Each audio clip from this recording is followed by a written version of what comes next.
BUMNisasi adalah usaha pemerintah mencari uang. Hal ini merupakan bisnis gaya pemerintahan ala-ala sosialis komunis yang umum dilakukan. Misalnya Cina, Tiongkok. Untuk jalannya BUMN yang efektif, pemerintahnya harus sedikit otoriter. Dan apakah Indonesia mau menjadi ke arah sana? Pemerintah otoriter, pemerintah pemaksa kehendak. Nah, kalau otoritarian, baru BUMN jalan dengan bagus. Secara bangunan memang terlihat cepat pakai BUMN, tapi mutu dan kesadaran servisnya sangat rendah. Yang lebih nggak pas lagi manajemennya dengan gaya kerajaan atau menang. Bukan seperti entrepreneur spiritnya. Organisasinya gemuk, pengambilan keputusannya top down, yang di bawah lambat gerak. Pesan dari bawah sulit sampai ke atas. Kuno banget deh menjalankan bisnisnya. CEO dan direksinya bekerja hanya 5 tahunan. Bagi saya hal seperti ini sulit bisa membesarkan organisasi. Nggak bisa lah menjalankan bisnis yang setiap 5 tahun berubah polisinya. Pimpinan diganti, chemistry organisasinya ikut berganti juga. Sulit, sangat sulit bergerak lincah. Yang ada hanya cari aman. Misalnya BUMN BPJS. Saya kasih contoh.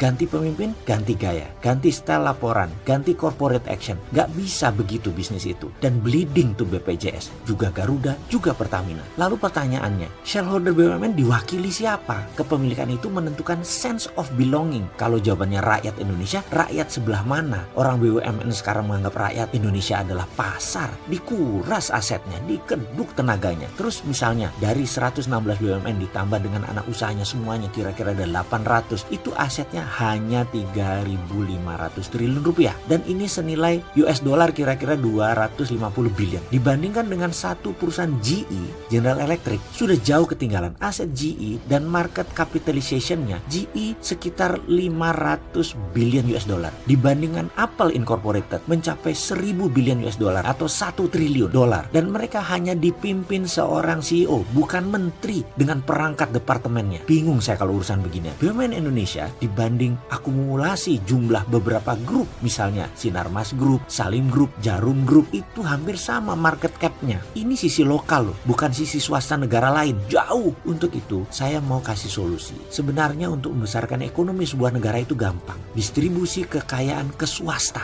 itu salah satu kuncinya. Saat ini, nasional swasta banyak yang siap untuk dikembangkan. Beri kami kekuatan dukungan regulasi saja. Kami tidak mau manja seperti pebisnis kaum tua-tua konglomerat yang kaya dari zaman Soeharto sampai sekarang, yang pandai memanipulasi bankers. Nggak perlu kayak mereka. Dan bankers yang dikerjain mereka itu bank plat merah lagi. Bankers yang dikerjain oleh para konglomerat tua itu masih begitu aja gaya cara mengelola perusahaannya. Kami nggak akan tiru gaya itu. Udah kuno gaya itu. Beri kami regulasi yang memihak pada bisnis kami. Dan bukan kami saja yang beruntung. Semua stakeholder warga negara akan diuntungkan dengan strategi ini. Solusi ini tidak rasialis, tidak segmentasi. Solusi kami tidak pilih-pilih. Kebijakan apa yang saya maksud? Oke Pak Presiden, boleh saya minta waktu berdua? Yuk kita jagongan Pak. Sarungan sambil nunggu maghriban. Mau saya kasih solusi cepat. Tapi maaf, BUMN-nya gaya baru, nggak seperti sekarang. Kita ubah BUMN gaya baru. Ini strateginya. Namanya proyek swastanisasi nasional. Nah bagaimana? Mau jagongan sama saya Pak Presiden? Kayaknya enggak ya. Kasihan deh gue ini. Kayaknya ngarep banget. Mana mau beliau ketemu Sontoloyo ini. Wes lah, kalau nggak dianggap, ya udah saya ngomongin ke publik aja bagaimana.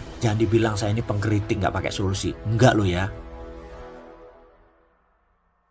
Mitra saya di Jawa Timur yang juga pengurus Ormas Nahdien menelpon saya karena status abahnya pemilik pesantren yang cukup tua dan terkenal di Jawa Timur, maka dia dipanggil Gus. Logat Madura ditambah ciri Jawa Timuran tapal kuda membuat telepon saya walaupun gak pakai speaker tetap tembus keras keluar dan saya harus menjauhkan telepon itu dari telinga saya. Mas, katanya di seberang telepon, urusan ambek anjing Cina itu bagaimana? Sudah diteken kah? Hah? Saya bingung dan bertanya, anjing Cina mana Gus? Rasis banget nih tumben-tumbenan. Lah yang prank pipaiku loh, katanya dengan logat Madura kental yang dilanjutkan berkata, sudah nak pinak nih masalah, wis teken ae. Nak pinak opo lah gitu, saya bilang gitu. Beranak pinak mas yo posisi sampai niki, katanya dengan khas Maduroannya. Saya jawab, ngapunten lah, kalau anjing Cina iku opo? Saya memerlukan penjelasan atas ketidakmengertian saya. Iku loh, husky lah artinya anjing toh, Sinok itu lah Cina. Jadi PT HCML itu Husky Sinok Madura Limited itu artinya lah perusahaan anjing Cina membatasi Madura tayo.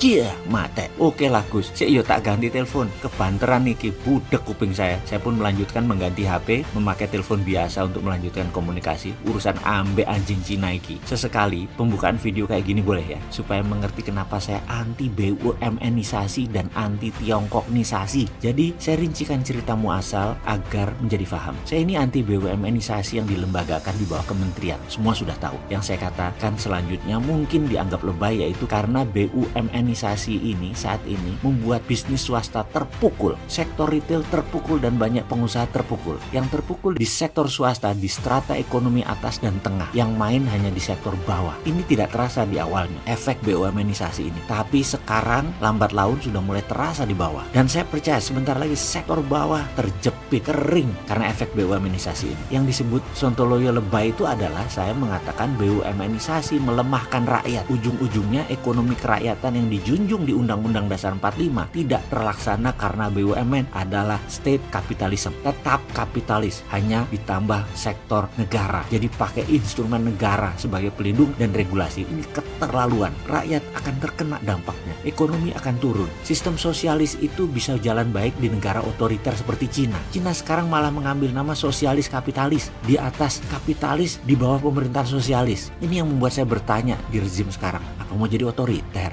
Enggak kan? Dengan BUMN-isasi ini, itu otoritarian sektor ekonomi. Ini akan sekali lagi melemahkan swasta, menurunkan daya beli, dan negara kekurangan cash. Lebay kan saya dengan pendapat ini? Tapi itulah platform saya berpikir. Mudah-mudahan salah. Karena saya ingat sewaktu ada gas di tahun 2017 milik HCML di Sampang Madura yang mendarat di Pasuruan yang diambil BUMN negara, swasta nggak bisa dapat jatah karena semua diambil BUMN. Semua proyek diambil BUMN aja pokoknya. Padahal mahal dan investasinya sama biayanya sama-sama pakai bank. Swasta nggak kebagian. Dan saya bisa cerita panjang urusan BUMNisasi karena menginjak kaki saya di mana-mana. Saya ngamuk jadinya. Gas tersebut akan didistribusikan ke Grati. Di sana ada gas fire power plant milik Indonesia Power. BUMN juga, anak usaha PLN. Ini semua BUMN aja pokoknya. Untuk 600 megawatt power di mana gas HCML akan dideliver ke Grati, yang deliver siapa? BUMN lagi. Lalu kita swastanya di mana? Semua diambil BUMN. Ya, terpaksa kita pasang badan. Pipa yang